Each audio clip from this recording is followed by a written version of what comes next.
How often do you speak to Stephen Miller? Frequently on our Homeland Security task forces. You frequently talk with Stephen Miller about subjects other than Homeland Security task force issues, correct? I frequently talk to Mr. Miller about Homeland Security task forces. Has Stephen Miller ever given you his opinions on how to run your agency?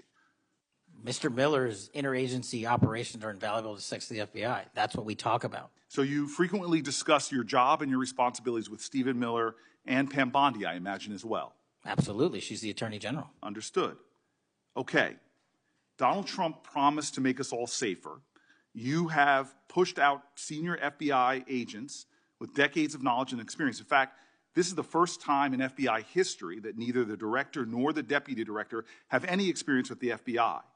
You've shifted the agency's priorities primarily to pursuing Donald Trump's immigration enforcement agenda.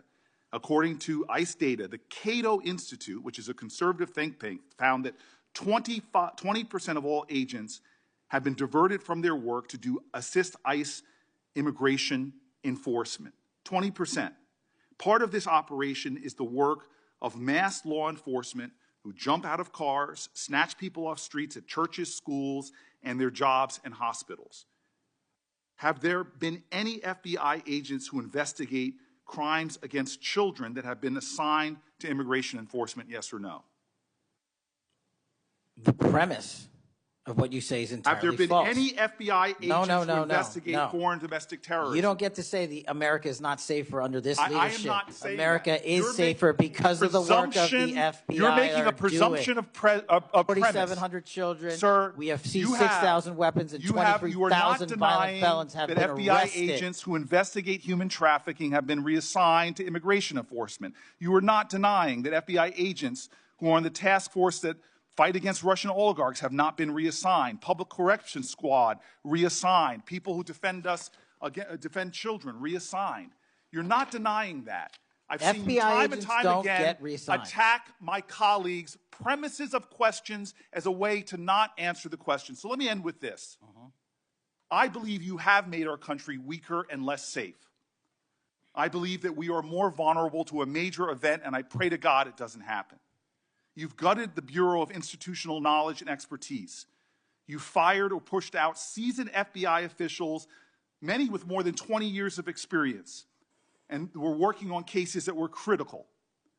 You've been purging thousands of serious law enforcement officials who spent their careers keeping us safe, only to lower hiring standards in order to find anyone to replace them. And shockingly, you admitted in this hearing to Senator Coons that it would take 14 years to fill the vacancies at your agency. Many are the result of your purge. 20% of FBI agents are doing low-level immigration enforcement instead of their mission-critical work. You've disbanded entire task forces that stop election interference, foreign influence, public corruption. And who benefits from this? Well, corrupt people benefit from it. Criminals benefit from it. Vladimir Putin benefits from it. And it really makes me wonder who you're looking out for. It makes me think we can't trust you as a nation. You swear to release the Epstein files, but now you're withholding the Epstein files. You claim that you have a suspect in a serious assassination. Whoops, then you don't have a suspect. You know nothing about plans to remove FBI agents, yet you're directly involved in those plans. In the words of an ex-FBI official, you are overseeing, and I quote, generational destruction of the nation's premier law enforcement agency. Mr. Patel, in just 8 months, you have assaulted the institutional integrity of the FBI. But I know FBI field agents. I've worked with them in Newark. No matter how truly bad you are, you can't undermine the legacy of agents who fight every day to keep us safe, but you can tarnish the integrity of the agency and undermine the agency's capacity. I believe you're failing as a leader, and that your failure does have serious implications for the safety and security of Americans and our families. We're more vulnerable to domestic and foreign attack because of your failures of leadership. I don't think you're fit to hand the Bureau, but here's the thing, Mr. Patel. I think you're not going to be around long. I think this might be your last oversight hearing. Because as much as you supplicate yourself to the will of Donald Trump and not the Constitution of the United States of America, Donald Trump has shown us in his first term and in this term, He is not loyal to people like you. He will cut you loose. This may be the last time I have a hearing with you because I don't think you're long for your job. But I'm going to tell you this. I pray for you.